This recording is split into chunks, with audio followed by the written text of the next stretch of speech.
Hello again, my lovelies, and welcome back to another review with Through the Eyes of Enji, where we're trying to cover 101 films in 365 days, raising money for We Are With You and the Shawbury Village Players. Now, today we're looking at Excalibur. Now, Excalibur was released in 1981, directed by John Boorman, written by John Boorman and Rospo Pallenberg, based on the adaptation of Le Morte d'Arthur by Rospo Pallenberg. It stars Nigel Terry as King Arthur, Helen Mirren as Morgana, Nicholas Clay as Lancelot, Sherry Lungi as Guinevere, and Nicol Williamson as Merlin. Storyline-wise, do you really need to know what the storyline is? It's King Arthur. Okay, for those who aren't aware, Merlin the Magician helps Arthur Pendragon unite the Britons around the Round Table of Camelot, even as dark forces conspire to tear it apart. Okay, so this is a review of the film Excalibur. I'm not going to start pulling in comparisons with the various iterations of the legend of King Arthur. I did study the legend at university. In fact, one of the reasons I picked that particular module was because two of the things on the curriculum were Excalibur and Monty Python and the Holy Grail. So this isn't the legend, purely the movie, and it's a really good film. I was pleasantly surprised watching it again how much I enjoyed it. I've watched Excalibur I had to watch it quite a few times at uni. I watched it beforehand when I was younger. I loved it then. I love it now. Now, granted, Excalibur wasn't John Boorman's first choice as to the film he was going to make. He actually wanted to do The Lord of the Rings. But in the end, it was deemed that the film was unfilmable, which obviously some 20 years later we discovered wasn't the case when Peter Jackson came along. But you can see a lot of bits of inspiration, shall we say, as the film goes on. And there's certainly...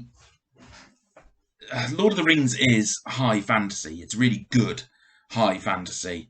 But Excalibur is very much low fantasy. And for those who don't know what the hell I'm talking about with that, low fantasy is when the setting is a familiar real world environment, whereas high fantasy is when you have a whole new different world that it's set in, as with Middle Earth with Lord of the Rings.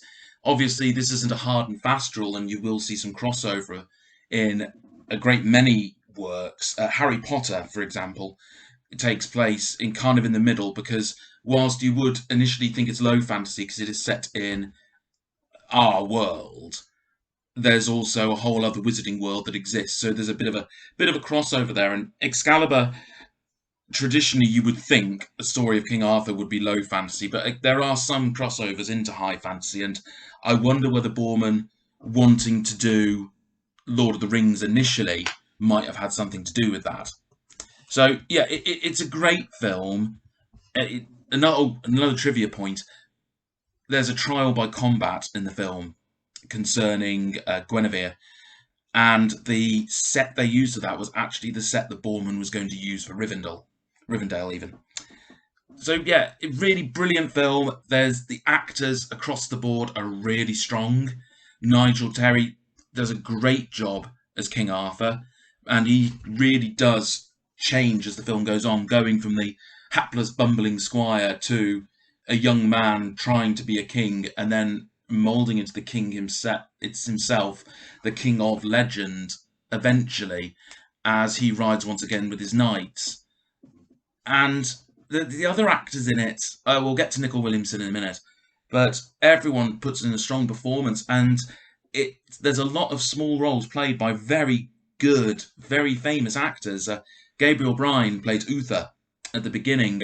Patrick Stewart plays Guinevere's father. Liam Neeson rocks up in this film quite early, later on. And all of them are really firing on all cylinders. They all play a really good role. And the film, the violence in the film is done almost in a more realistic fashion, when you've got knights fighting in full plate armor, bashing away at each other with broadswords and axes and maces. And it comes across really, well, realistic, really. Because, yeah, if you're wearing all of that plate armor, aren't going to be able to do like agile sword fighting, Guy Ritchie. But you are going to be hammering away at each other with large metal objects, and it looks good. It comes across well. And this is definitely the best version of the King Arthur story that I've seen.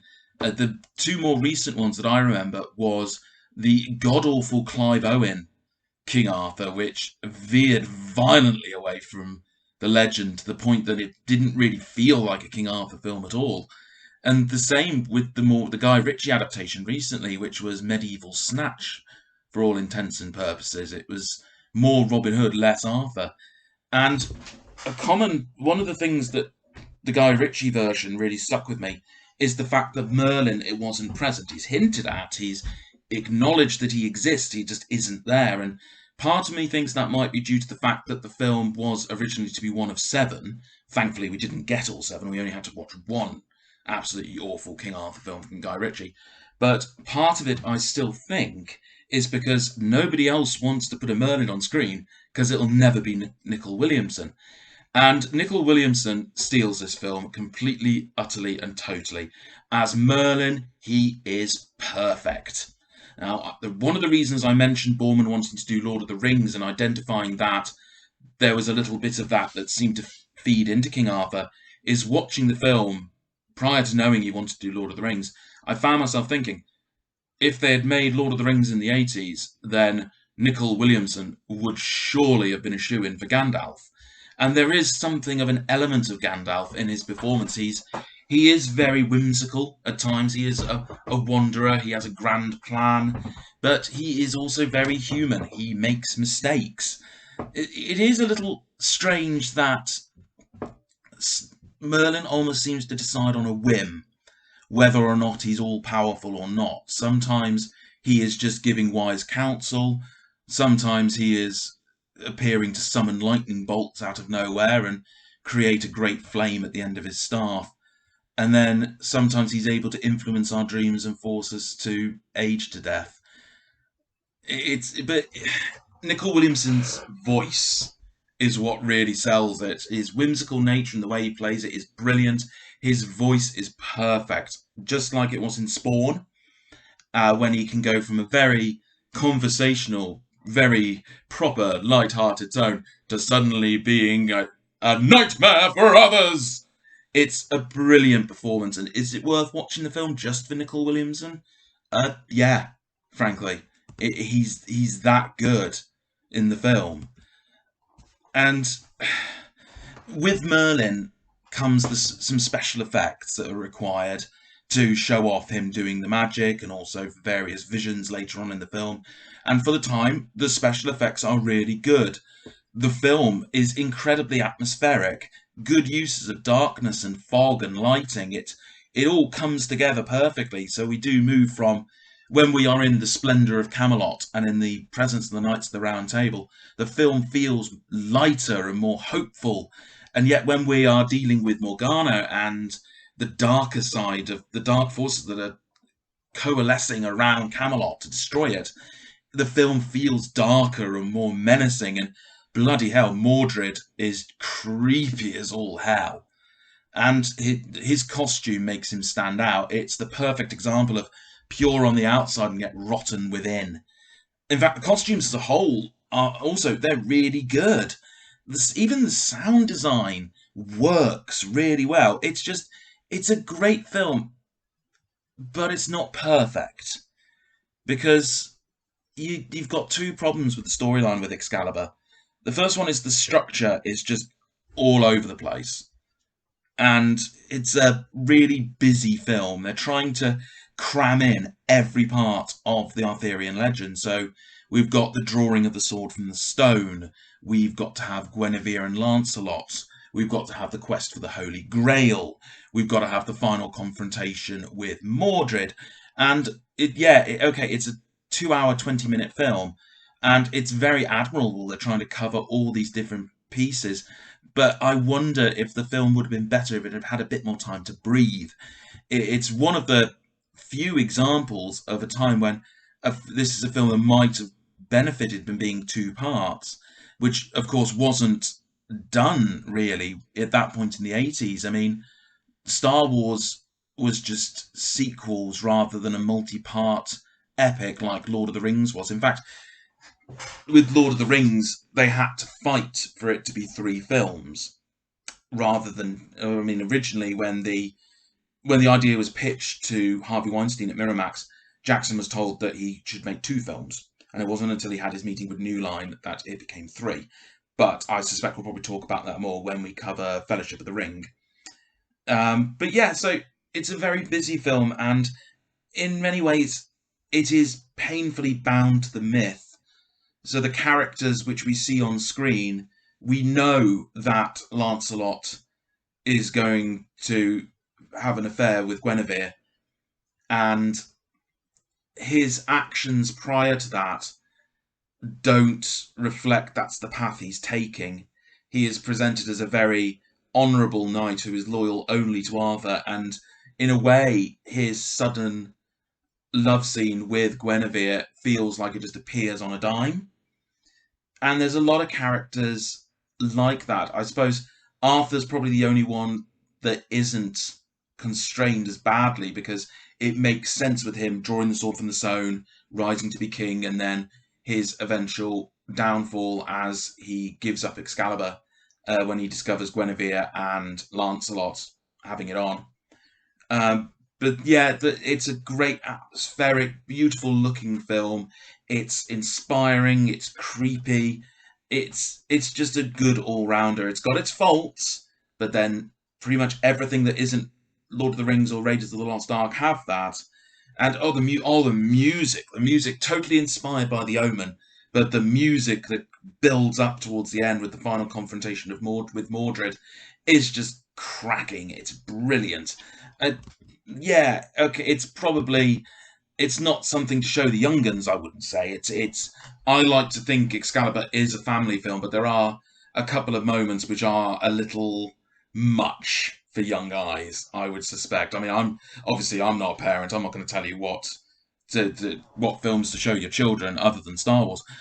But and then, again, Star Wars, you've got a film that one of the opening scenes has the burnt, charred corpses of our hero's parents, as also having the main villain throttle someone to death quite early on. And yeah, okay, Uther's rape of Arthur's mother at the beginning of the film is a little on, yeah, that's a little on the nose. But the rest of the film, it's just great. It's a cracking film. And after having had to review some real stinkers for the last few of these reviews, getting to watch something that was really good was just brilliant, and I loved it. So yeah, that's Excalibur. Next, we've got The Two Popes, which I have watched, and I've nearly finished typing my notes up. So I'm hoping I'll get that out on Wednesday. And then this time next week, I'll be doing the first of my 5 film jaunts. So once again, for those who didn't catch the end of the last video, we are doing Sausage Party, Atlantis, The Lost Empire, Handsome Devil, High Fidelity, and Terminator 2. So we'll knock through those 5, and then I'm probably going to do a few of those of the 5 review blocks, purely because I know I need to catch up on the numbers, because it's looking increasingly unlikely I'll hit the 365-day deadline. So that's what's coming up. What I'll do, I'll pop in the final image that you see on these reviews, the 5 that are going to come after that, and then we'll get on with those. So thank you once again very much for watching.